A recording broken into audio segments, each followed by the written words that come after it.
The courts have a major ruling on former President Donald Trump that you gotta hear. We also get some more information on the faulty door of Boeing Air Systems with the airplane that blew out that you also gotta hear. Also, you won't believe what Iran just said to the United States with these attacks that may be coming. All that and more in this video. Thank you so much for liking these videos, and let's jump right in. Okay, so a federal appeals court rules that former President Donald Trump does not have broad immunity from prosecution, saying here today from a three-judge panel of the U.S. Court of Appeals for the DC Circuit that ruled that former President Donald Trump does not enjoy broad immunity from federal prosecution, a major legal setback for the former president who said he will appeal.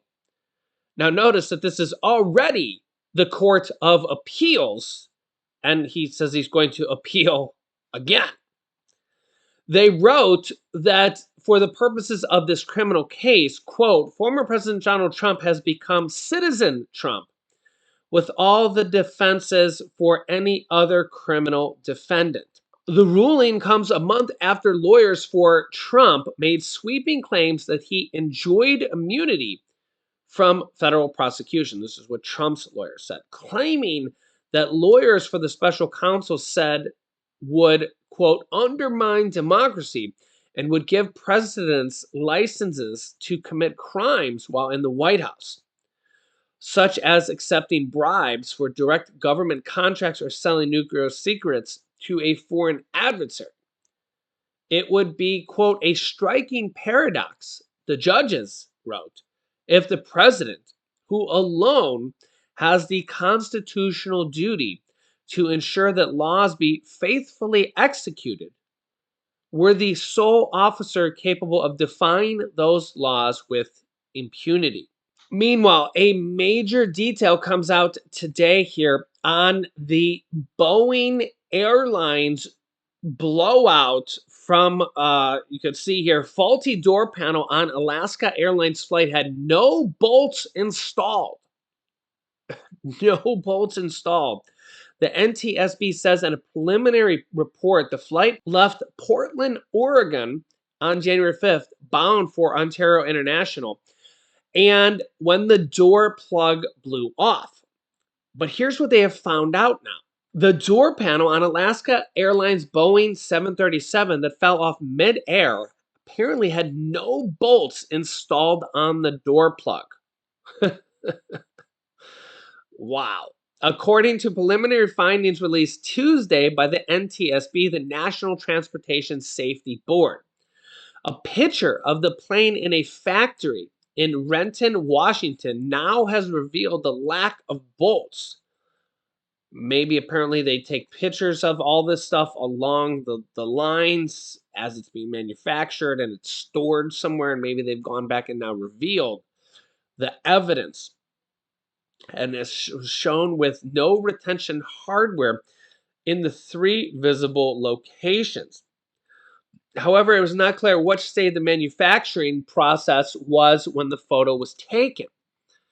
However, this faulty plug was manufactured by Spirit Aerosystems Malaysia in March 24th, 2023, and was received at Spirit Aerosystems Wichita in May 10th, 2023. The plug was then installed and rigged on Spirit Aerosystems fuselage and was before it was shipped to Boeing on August 20th, 2023. So they have documentation of a lot of the stuff, but note here, it was actually manufactured by Spirit Aerosystems Malaysia before it actually came to Boeing. However, Boeing is taking responsibility for this in the end, saying here that, quote, whatever final conclusions are reached, Boeing is accountable for what happened.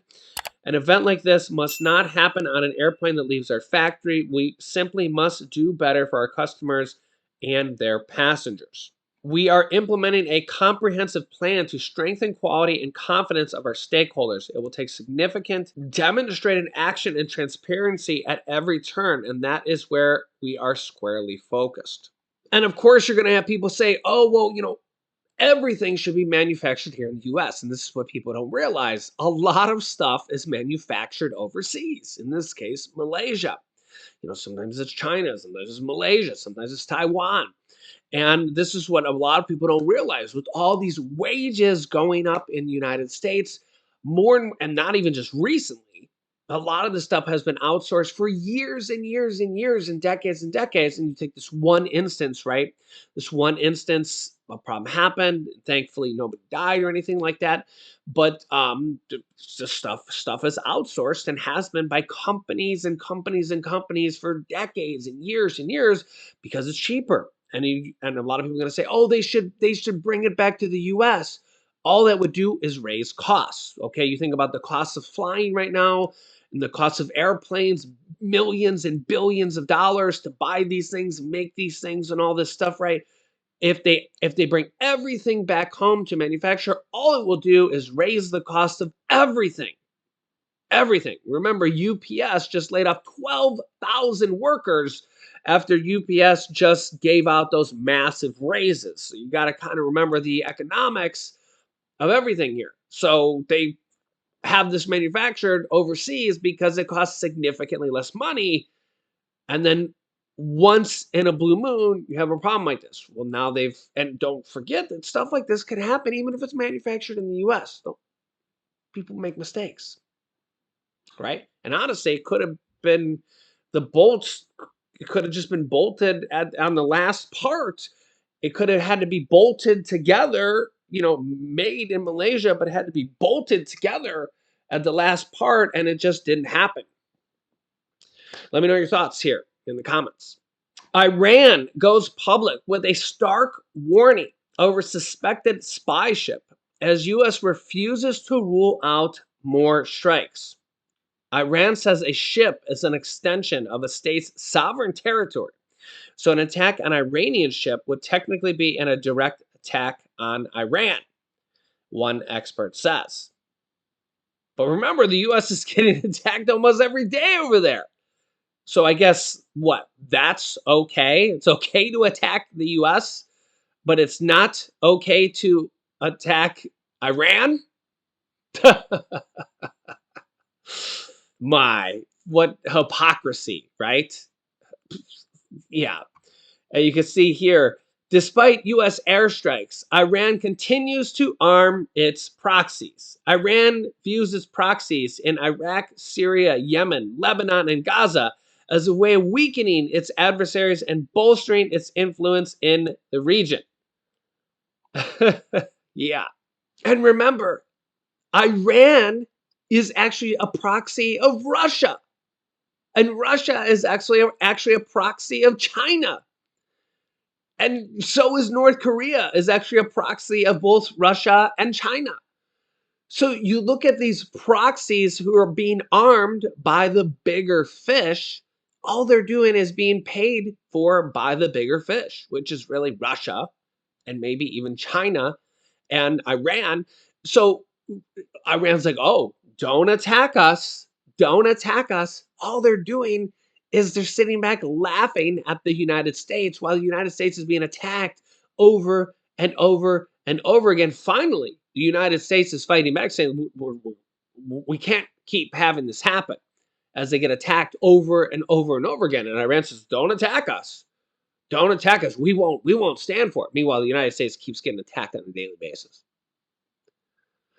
And if we get drugged into a larger war, which you would argue we're already in, then you're going to have a lot of people saying, "Oh, it's whoever's fault, and it's Biden's fault, whoever." I mean, some people would argue it's already his fault, and I mean, it depends on what side of the spectrum you're on.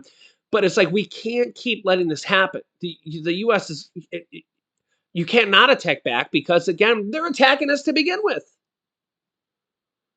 So we have to send a message that says, listen, you can't just keep attacking us. This is ridiculous. You have to show that we're not just going to sit here and keep getting attacked. Let me know your thoughts. in the comments. I'll keep you up to date here on everything. Thank you so much for liking. Share this video with anybody that needs to hear this, and subscribe down below so you don't miss out on new videos. Click here to see the attacks the FBI is warning Americans about right now. Thanks, and I'll see you in the next video.